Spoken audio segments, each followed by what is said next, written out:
right. Uh, Good afternoon, everyone. Welcome to our adult Sabbath school. For those who are guests, we are in our series entitled "Reforming Worship," and currently we are in the sub-series, you may call it. That we're talking about the doctrine of God. It helps us understand better who or what the object of worship is. As you know, in order for us to worship properly, it is foundational for us to know who we are worshiping, right? And we have studied the essence of God many months ago.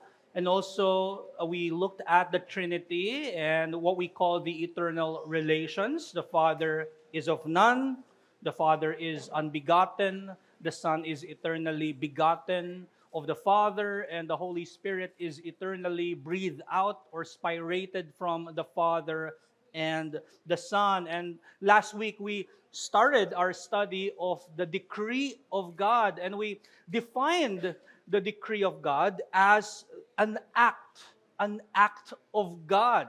We can say that the decree of God is something internal in God, in a sense that it is in the mind of God. But at the same time, we can say that the decree of God is something external, in a sense that there can be no decrees at all, right?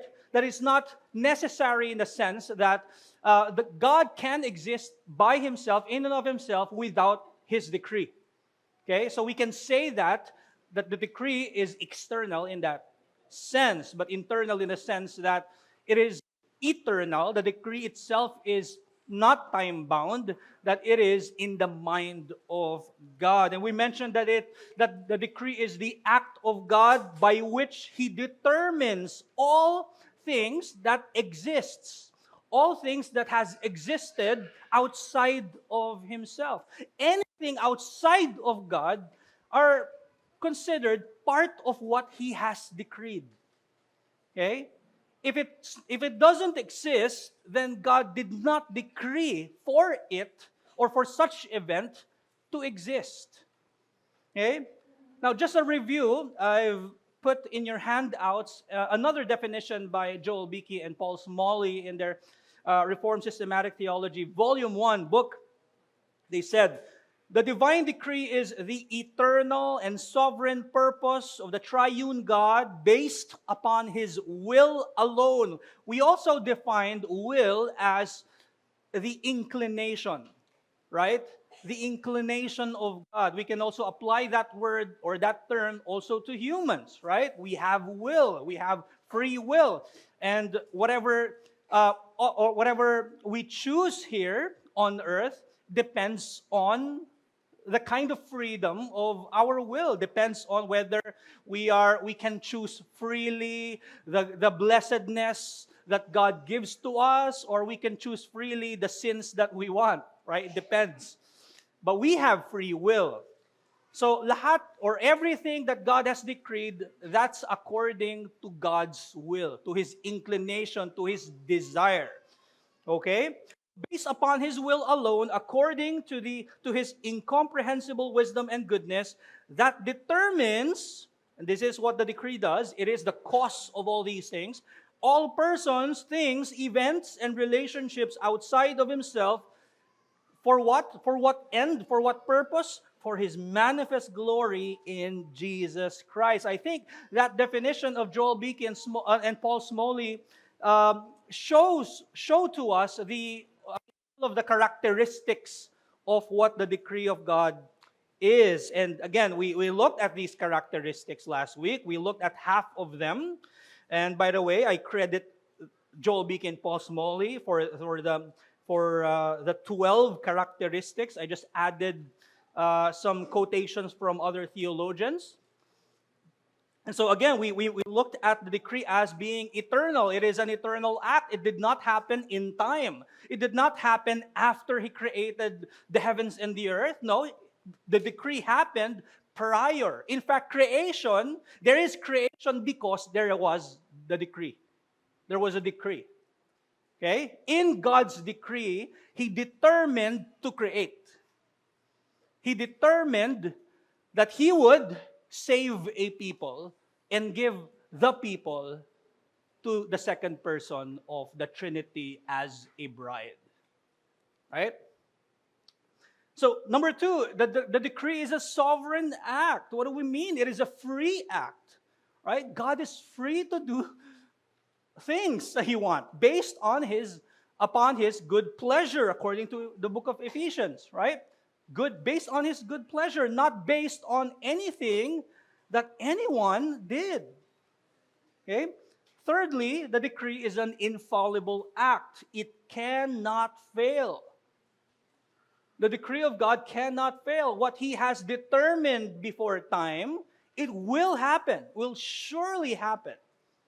Okay? Number four, it is an immutable act. It's not as if He has decided to do things prior time, and then after He created things, He changed His mind. No, it is immutable. The decree of God is immutable, unchanging. Why? Because of the essence of God, which is immutable. Right? Because He Himself is unchanging. Okay? Fifthly, the decree is an unconditional act. It does not depend on anyone or anything. It does not depend on the creatures He created. His determination of all things prior all His creation of the heavens and the earth did not depend on what He has foreseen. It's not like He has looked at time of whether a person would come to faith in Him or in His Son, and so He decreed that He would save that person who would have faith. No, it's not like that. Okay? He did not, the decision or God's decree is not conditional or does not rely on anyone or anything outside of God. And sixthly, the decree of God is a specific act. We mentioned last week that it's like a meticulously detailed blueprint, right? From the grandest of events to the minutest, everything is decreed. Okay? Now we continue with the characteristics. Number 7, the decree is a universal, or we can say comprehensive act. This refers to the scope of God's determination. This refers to the scope of God's decree. We've been saying all things, everything. He has decreed all things. That is in Revelation chapter 4. You have your Bibles with you. Revelation chapter 4, verse 11, it says, "Worthy are you, our Lord and God, to receive glory." This is the Apostle John seeing the vision of the 4 living creatures, which is symbolized by the entire creation, worshiping the Creator and saying and singing, "Worthy are you, our Lord and God, to receive glory and honor and power." Why? Why is God worthy to be worshipped? For you created all things, and by your inclination, by your desire, they existed. By your will, they existed and were created. We can also say, pwede naman interchangeable yung will talaga and yung decree. But we all know that there is a distinction. Will is the inclination, the decree is the act by which He determines all things. But at times, they are interchangeable. And so Revelation chapter 4, verse 11 is saying, by His decree, all of these things existed. And then He created time, He created space, He created matter, and then according to the 4 living creatures symbolized by the entire creation in Revelation chapter 4, God is worthy to be worshipped because He has created all things and He has decreed all things. So all things have been decreed by God. According to Samuel Renihan, in his Deity and Decree book, he said, all that exists because God decreed its existence. God's decree, therefore, is universal and reaches to all things, micro and macroscopically. Okay? So the entire creation, like I said, has been decreed. He has decreed the creation of the animals, not just our idea of one kind of an animal, but according to Genesis chapter 1, where it specifies for us, it says according to its kind. Maybe we have not yet seen all of the swarming creatures or the creatures that swim under the sea, yung pinaka sobrang lalim na sa karagatan.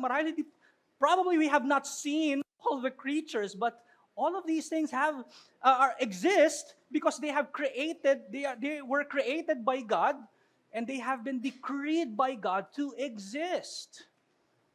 Okay?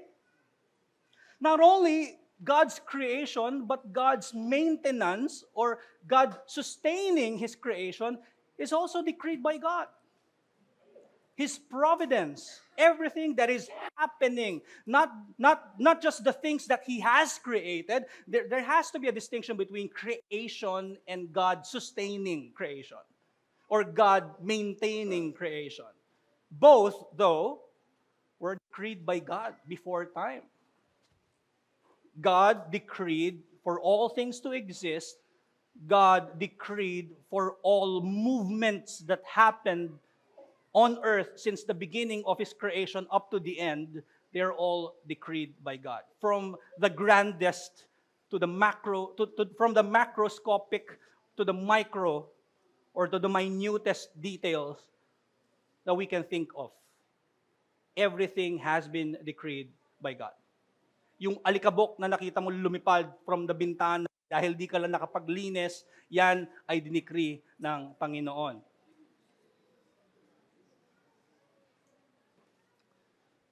All patterns in this world, including the laws of nature, thermodynamics, all of these things, gravity, right? These are necessary causes. We will look at these things next week. But these things have been decreed by God as well. I mean, if you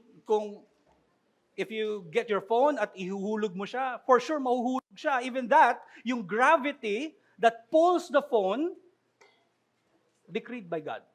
Even the event, even you doing it, has been decreed by God. Okay? Again, there may be questions like, okay, are we then not robots? Hindi ba medyo fatalistic or deterministic yun yung mga terms na ito? We'll look at that next week. Okay? Baka hindi kasi natin makover. We'll look at that next week. So, all patterns in this world, even the miracles or the supernatural events, they have been decreed by the Lord. God decreed the end, what's going to happen, but not only the end, but also the means, right? We can say that part of the decree of God is God's election. We're familiar with the work of election. Election is when God has chosen who will be His for He created heavens and the earth. He has chosen those who will be part of the body of Christ before He has created everything. That's election, right?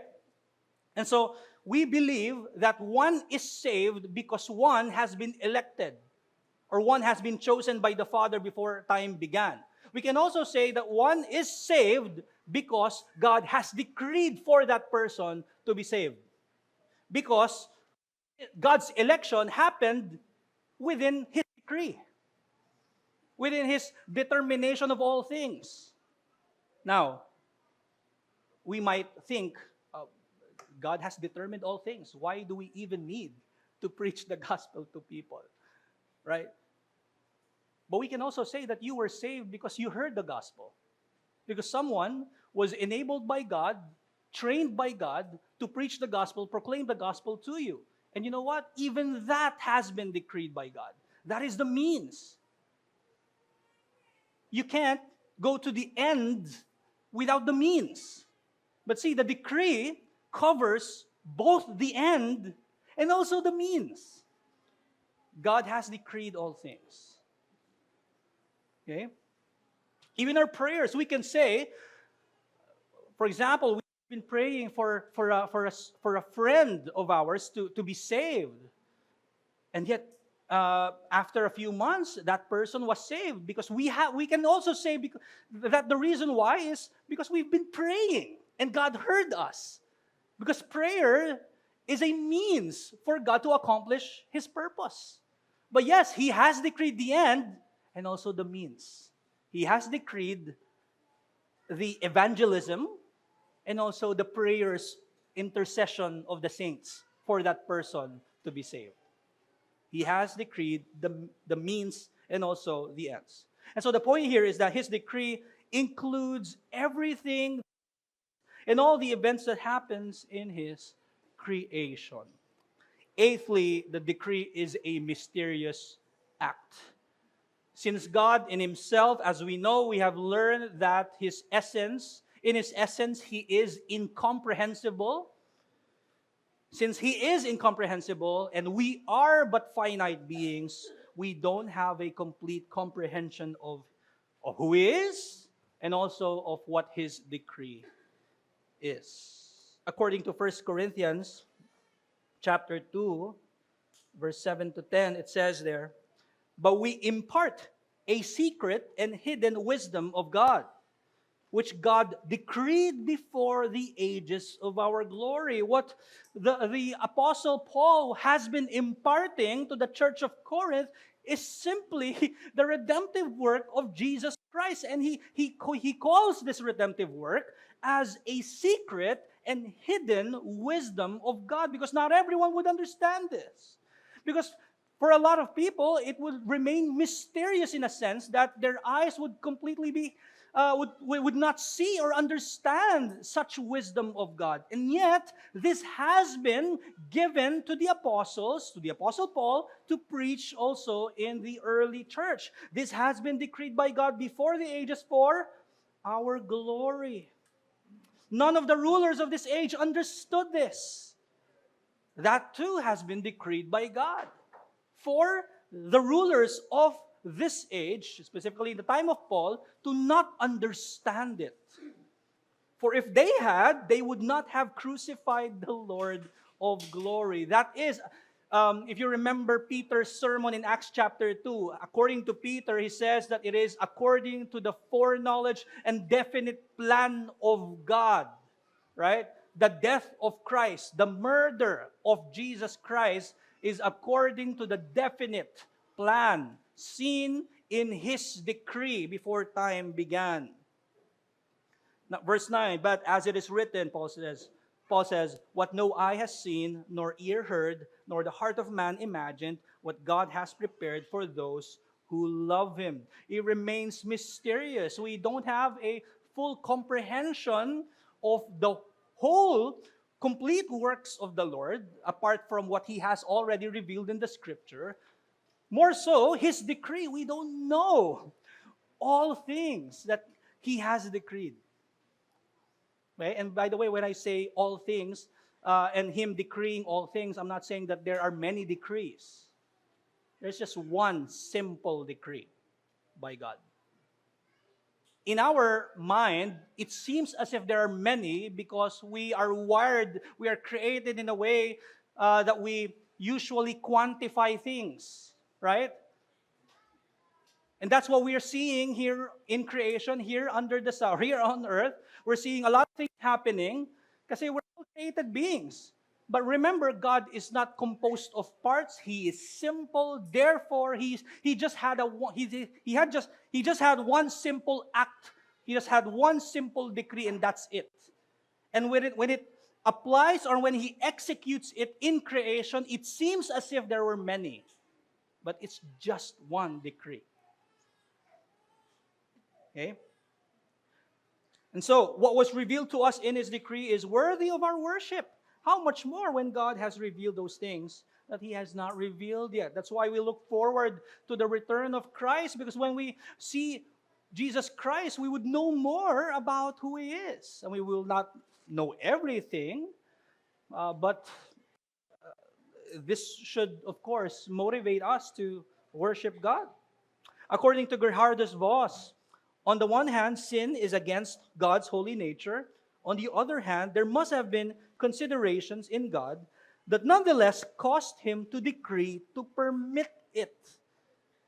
Right? This is something that Paul has seen when he wrote Romans chapter 9, that people might ask, right? People might ask, isn't it unfair that God has chosen these people and the others no? And that's something that he answers in Romans chapter 9. God will give mercy to those whom he wants to give mercy to, right? So again, according to Gerhardus Voss, it is not granted to man to know these considerations in detail. It must be enough for us to know that through sin, God knew to glorify himself by his righteousness and his redeeming love. So the point here is that not knowing all things, he decreed, just shows our finitude. It just shows our limitations, who we are, right? Number 9, the decree of God is a good act. It is a good act. Remember, nothing evil comes from God. We have to be reminded of the essence of God. One of his, kumbaga, isa sa essence niya ay yung goodness niya. Right? He is goodness himself. Nothing evil comes from him. That's what we can see in James chapter 1, verses 13 to 17. Let no one say when he is tempted, I am being tempted by God. So God does not even stir us to sin. God doesn't say, ano ba? Steal something. Go ahead and steal something. Go ahead and kill someone or say something really bad about someone. God does not tempt. Okay? God does not stir us up for us to sin against him. That's what James said. For God cannot be tempted with evil, and he himself tempts no one. And according to verse 17, every good gift and every perfect gift is from above, coming down from the Father of lights. Every good gift, James said. Okay? And also in Deuteronomy chapter 32, verse 4, all his ways are justice. He created the entire world in a way that sin will find you out. Okay? It may not happen in your lifetime, but surely when Christ returns, you will meet God's justice. Okay? That is if you're not in Christ. But if you are in Christ, it has already been satisfied on the cross of Jesus. Okay? So even God's permission of evil in the world, we can say, is good. Right? So we must say that evil is evil. It's still evil. It is bad. The cause of evil is not God. The author of sin is not God, but the creatures. That includes Satan. That includes human beings. But God permitting evil does not mean that he's the author of it. His will is not inclined to do bad things. In fact, he is goodness himself. And so when he permits things, and by the way, his permission of things is an act. And if every act of God is considered good, then his permission of evil is good. Right? Again, think of the most evil thing. The most evil thing done is to murder an innocent man and kill him in the most humiliating way. That is to persecute him and hang him on the cross. He's innocent. He did not do anything at all. He never sinned, right? Even inward, in his thoughts, in his mind, he never sinned at all. And yet, he was wrongly accused. He was murdered. But God permitted that horrific event. Is that good? it is good. God's permission of it is good. In fact, it saved his bride. Right? And so, even God's permission of evil in the world is good. We can see that, again, in the famous story of Joseph. Right? When he met his brothers, Joseph said, as for you, as for his brothers willed it or meant it for evil. His brothers meant evil against Joseph. What they wanted was to murder Joseph, to kill Joseph, to have him, because of their envy, di ba? They wanted to kill him. But then his other brother said that, oh, let's just throw him and just say that, and just sell him, right, to the Midianites. And that's what happened. So that's what they wanted. They wanted to go back to their father without Joseph at all. So they meant evil for Joseph, but God used what his brothers did for good. What for? It says here, but God meant it for good to bring it about that many people should be kept alive as they are today. Of course, the context of this refers to the time when Joseph became the second in command in Egypt, and because of his wisdom, of his God-given wisdom, Egypt, together with some of the Israelites, specifically the family of Jacob, they were saved from the severe famine because of the wisdom of Joseph. Right? Of course, this is just a picture of a greater kind of evil that happened in the death of Christ and God's permission of it, because God's permission of such evil saved the people of God. Right? So the point here is that the execution of his decree in time is his providence, which is usually described in terms of God's care and goodness towards his creation. And we sometimes say that God's providence is a frowning providence, that whenever our eyes cannot, in our minds, it's as if we don't understand why God is allowing such things, right? But when we remember that God is good and his decree is a good act, we're, napapaisip tayo at naaalala natin yung purpose ng Panginoon, why he even permitted such. Okay? So the purpose of the decree is ultimately for the good. And tenthly, the decree is a wise act. It is a wise act. It is not arbitrary. It's not like God just woke up one morning and then, let me decree and decide on creating some things, right? It's not arbitrary.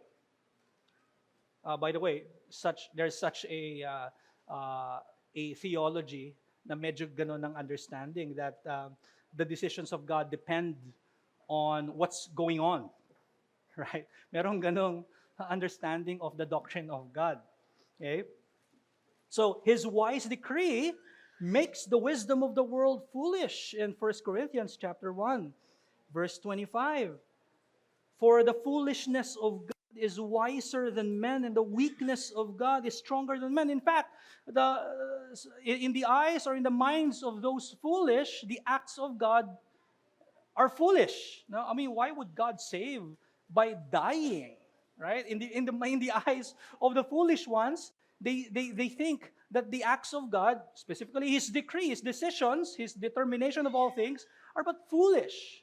But that's not what the Bible says. In fact, it makes the wisdom of the world foolish. According to Beeke and Smalley, God has unfathomable skill in arranging the most unlikely means to accomplish his ends.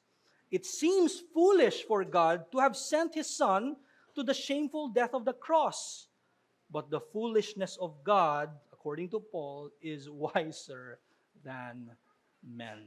Okay, of course, this involves the sins of man, why they think that the acts of God is but foolishness. It is them not understanding the ways of God, which is clearly seen in his word.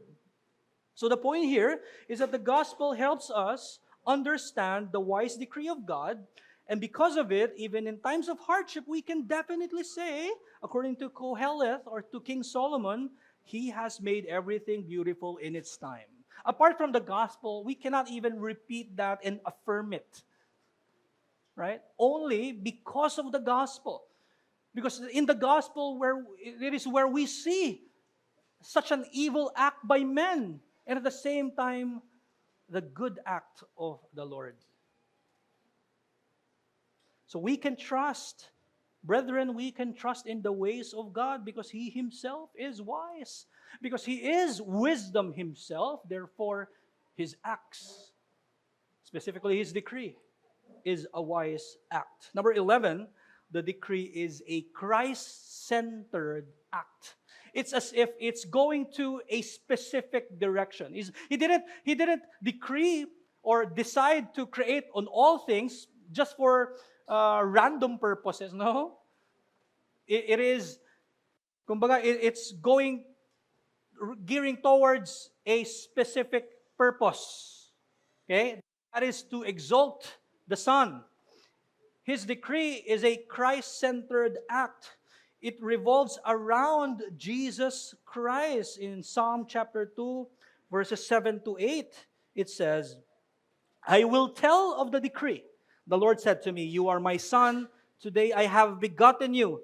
Ask of me, and I will make the nations your heritage and the ends of the earth your possession. You have here the psalmist who is prophetically letting us know what the Father is telling the Son, God the Son, that there will come a time, and it has already happened, that the Son will accomplish His work, and the Father will give to Him all nations. Okay, everything will be subject under His feet. Okay, that's what 1 Corinthians chapter 15 tells us. So it means that everything will be subjected under the feet of the King Himself, Jesus Christ. In fact, according to Ephesians chapter 1, the end of Ephesians chapter 1, it tells us that Jesus Christ is not just the head of the church, but He's also the head over all things. Okay? He has control over all things. The God-man, in His mediatorial work, has control over all things because this is something that was given to Him by the Father because of what He has accomplished. So everything that happens in this world is subservient, or it supports the purposes of the Lord of all, or the King of kings, and that is Jesus Christ. Okay? If something happens to you, you know that you are, kumbaga parang something happens to you at your work, and you know that you are being sanctified by the Lord. We can say that that has been decreed by God, and that is a Christ-centered act. You are in fact sanctified in a sense that you are being conformed in the image of the Son. Ibig sabihin, everything that's going on in wherever you are, whatever you're doing, lahat yan is supporting the purposes of Jesus Christ. Okay? He has decreed, and His decree is Christ-centered.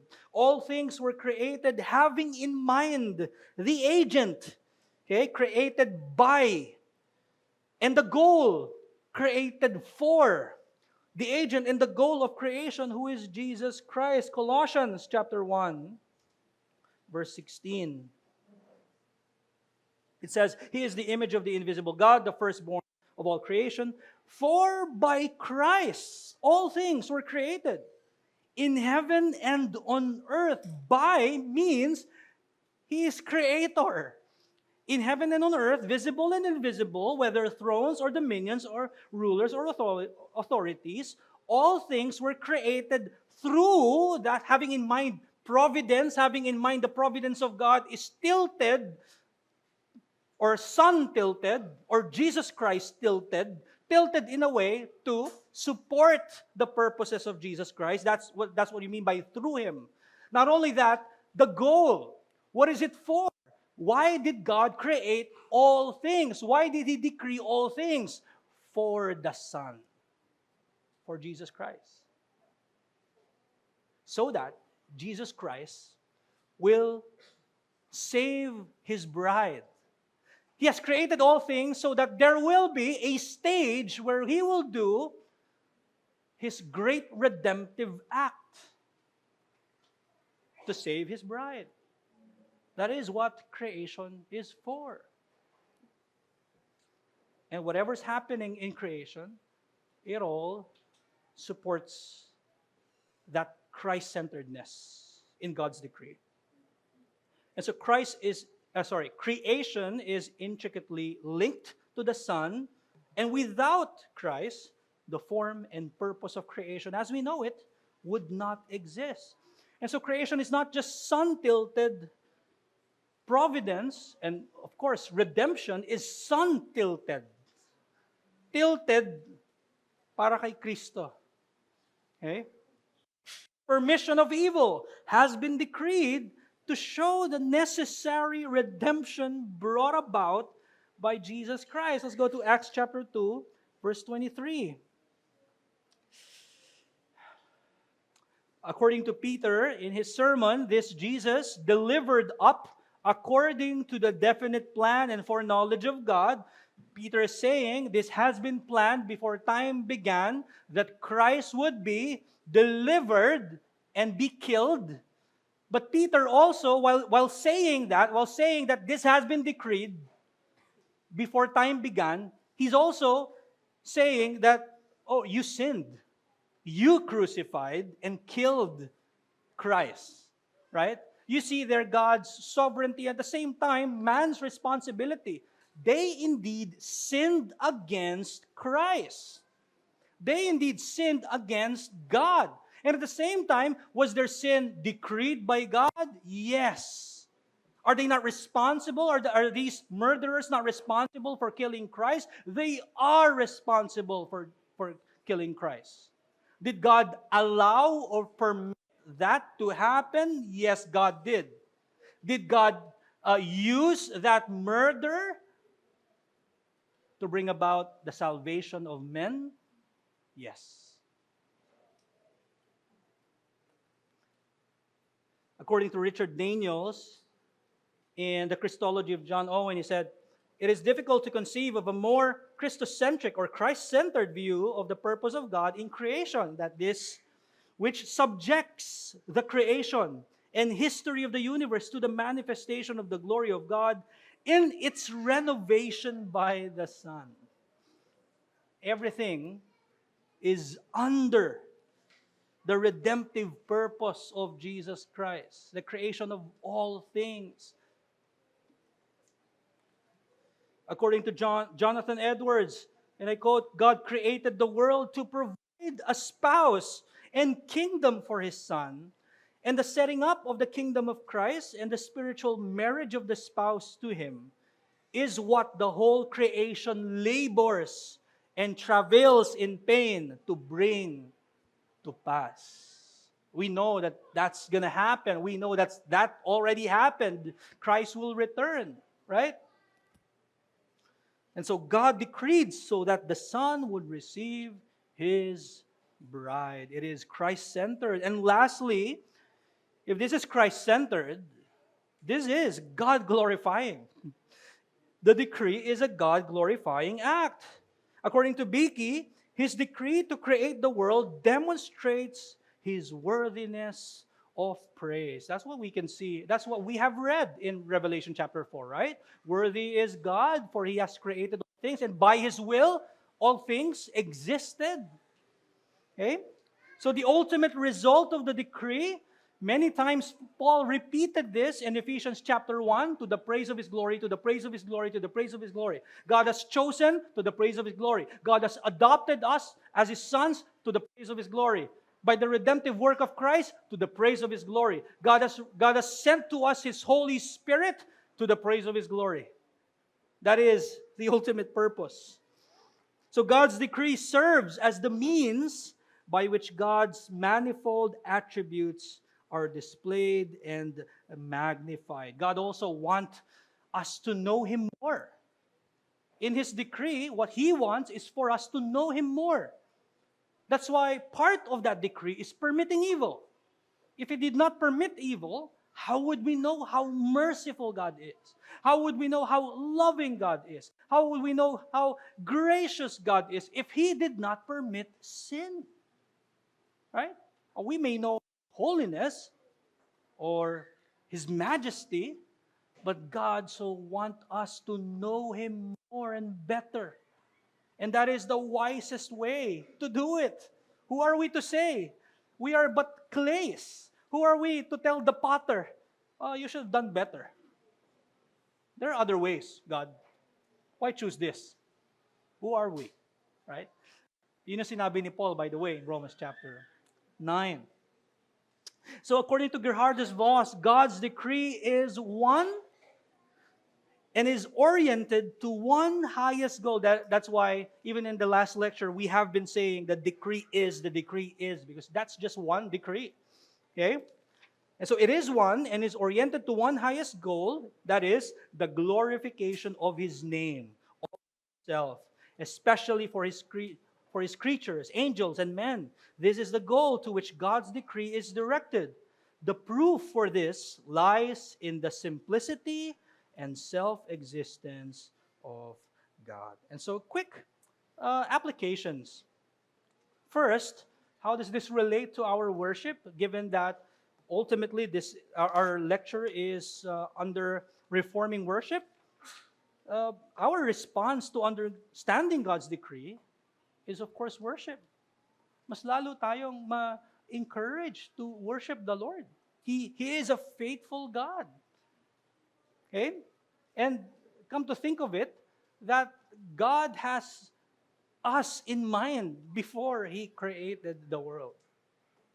And whenever we say that, He doesn't have in mind in a sense that, okay, I'm going to save the body of Christ. I'm going to save one community, one universal community. No. The decree is a specific act.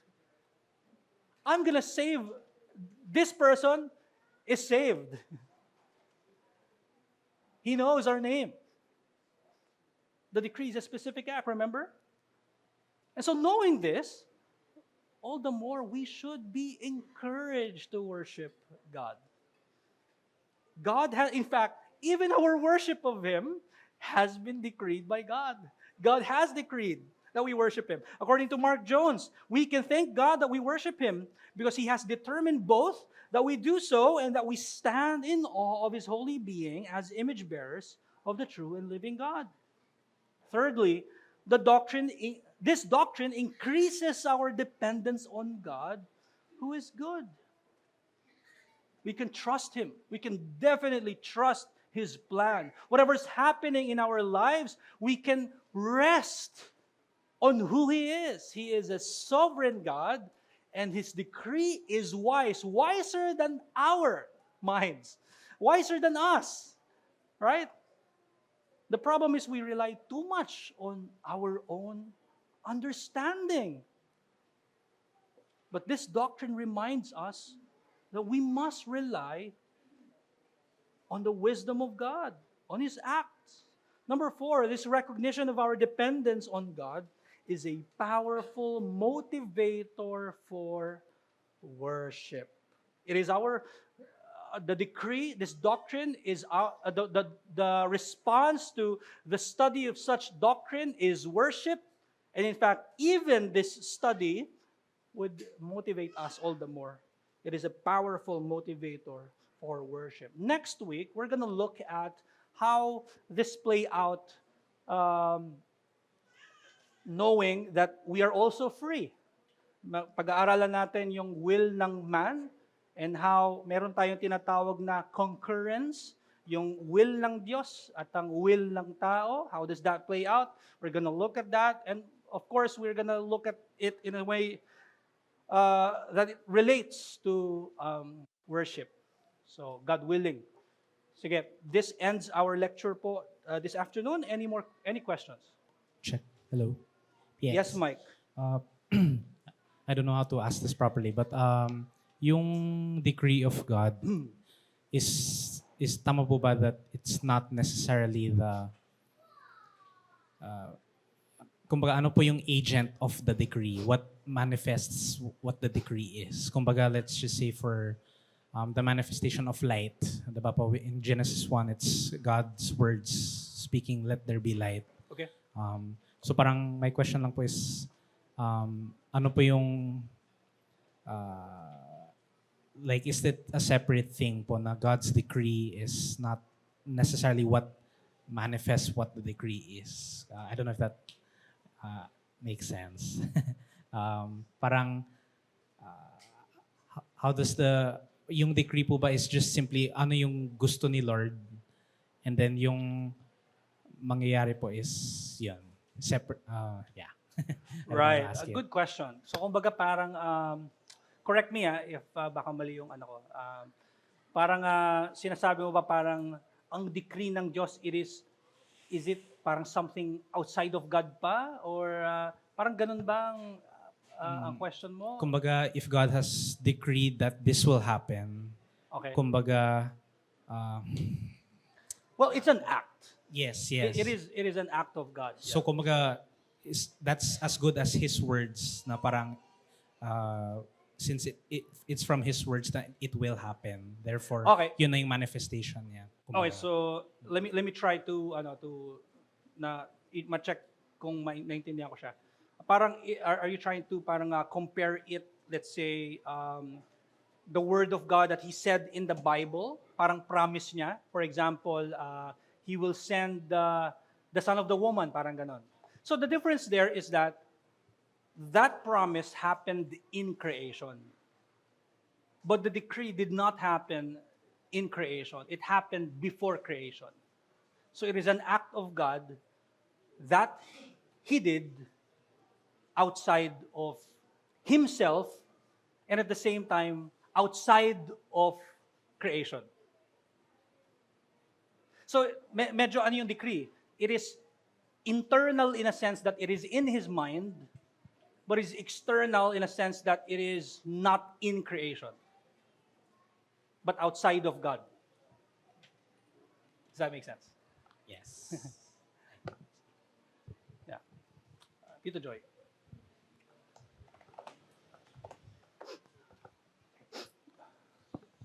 Okay, same question, but now I'm really confused because my understanding from all of that kanina was that yung the divine decree was in fact what brought about creation, Yes.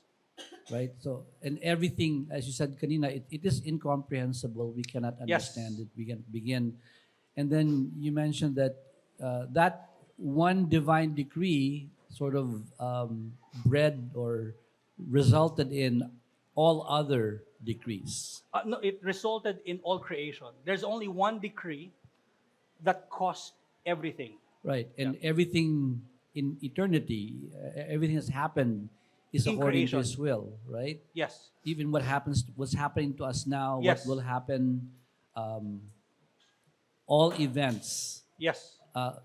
came from that divine decree. Yes. Okay. So I don't understand how that could be the case, and then to say it's outside of creation. It's outside of creation in a sense that the decree happened before creation. But when He executes His decree, that is happening inside creation.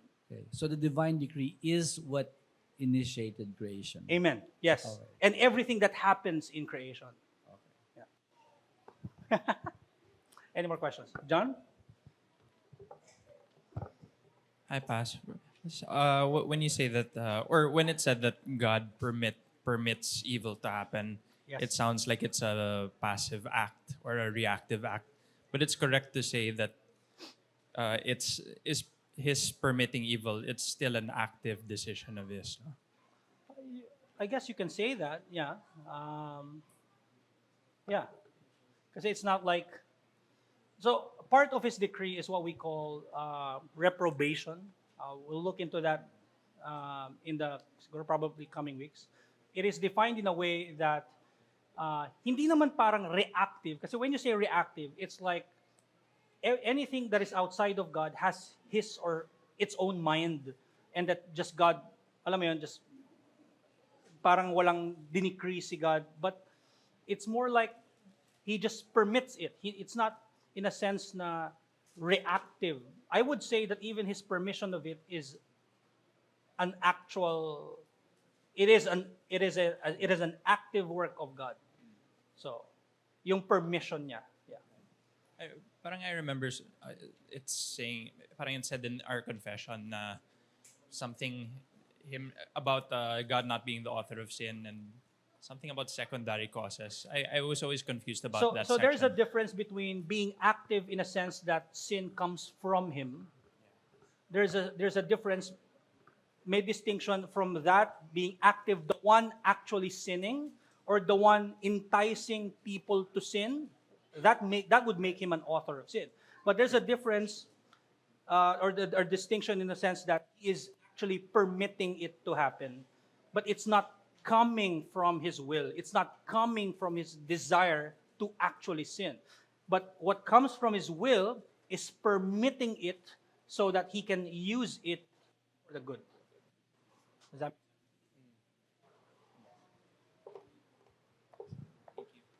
Any more clarifications, questions? Si Arnel from Malaysia na ngayon ay from Philippines na. Hello. Welcome, Arnel. Welcome, Pas. Sorry, first time and I will be asking already. I don't know if I'm not here or you already discussed it in your previous lessons or if you were going to discuss it, but I guess more on only edification on how we can reconcile the immutable nature of God on the verses that he actually repented or relented in the Bible. So we can see in Genesis that he is actually relented or repented that he made man, or he also relented that he chose Saul to be a king. Right. So I'm actually a bit confused on how to reconcile that with this immutable or the word metanoia itself as well. Means repentance, metanoia, Means repentance. changing of one's mind, yeah. Yeah. Okay, so kagaya nun, Genesis 6 and other verses in the Bible that would, kumbaga, they seem to parang say na that God changes His mind. Those are just what we call accommodation. That God accommodates to us finite creatures. He speaks to us like a baby. He's baby talking to us creatures for us to understand how He views sin. Now, if you read Genesis chapter 6, di ba sabi doon that He saw the wickedness of men and so He relented. He changed His mind. Now, parang He regretted, I think that's the word, He regretted His creation of man because He saw the wickedness on earth. And so there, God is just baby talking to us for us to understand how He really hates sin. It's not like parang He decreed something, He's gonna send the flood, He has already determined that even before He created all things, and yet when He created all things, it's not like when He woke up at the time of Noah and then He just saw the wickedness of man as if He did not know. That's not the case, of course, because we know that many verses also in the Bible tell us that God does not change His mind. We see that in James, we see that in Malachi. So, yeah, He's just speaking to us na parang nag-condescend siya and He accommodated to our language for us to understand His hatred towards sin. Yun lang. Thank you, Pas. Sige po, any more questions?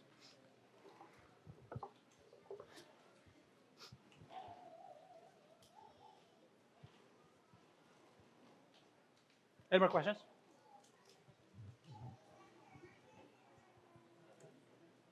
No more questions. You have a question? Or, sige. It's already 2:30. Let's all pray. Our Most High God and Heavenly Father, thank you, Lord, for your wise, Christ-centered, God-glorifying decree.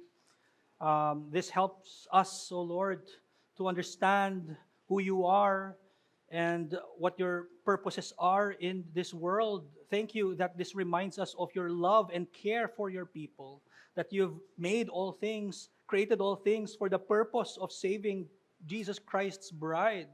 Thank you, Lord, that you've thought of us even prior creation of all things. And so, Lord, may this doctrine help us to be motivated all the more to worship you, especially that we will worship you at 3 p.m. I pray, Lord, that as we sing praises, we pray to you and hear the ministry of the word, I pray, Lord, that this would truly sanctify us. This is our prayer in the name of Christ. Amen.